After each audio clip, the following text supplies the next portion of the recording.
The United States has deployed more than 4,000 Marines and sailors to waters surrounding Latin America and the Caribbean, marking a significant escalation in its efforts to combat drug cartels in the region. The deployment includes a nuclear-powered attack submarine, the P-8 Poseidon surveillance aircraft, several destroyers, and a guided missile cruiser.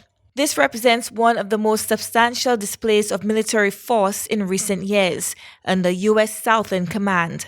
While U.S. officials state that the deployment is largely symbolic at this stage, intended primarily to send a strong message rather than to initiate direct strikes, it also provides the president with a broad range of military options should a more aggressive approach be needed against organized crime networks.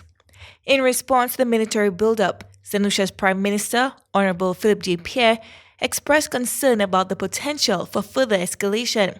He explained that while the St. Lucian government is monitoring the situation closely, it remains committed to the principles of the Treaty of Chaguaramas, the foundational agreement underpinning CARICOM. We are concerned, like every right-wing government, we are concerned over the escalation, but we are still working under the Treaty of Chaguaramas, and the Treaty of Chaguaramas makes clear procedure as to how we deal with our external affairs.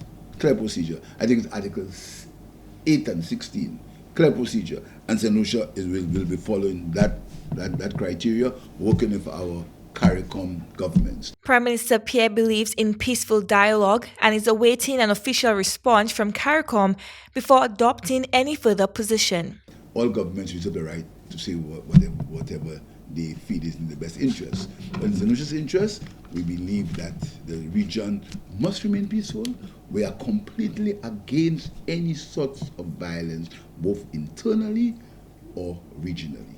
But we are going to consult with CARICOM, and according to the Treaty of Chaguaramas, we're going to continue in that vein. He stated St. Lucia's long-standing policy of non-intervention in the internal affairs of sovereign nations, while also acknowledging the country's close ties with Venezuela, which date back to 1979.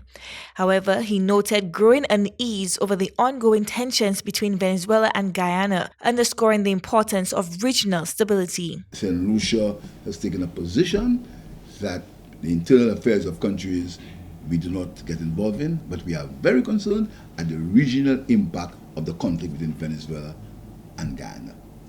We're very concerned about it, but as I said, St. Lucia is working with CARICOM to see if we can bring a peaceful solution to that problem. As of now, CARICOM has not issued an official statement regarding the U.S. military presence or the broader regional implications. Nevertheless, Prime Minister Pierre remains confident that the regional body will respond in due course. Chloe Dantes, MBC Prime.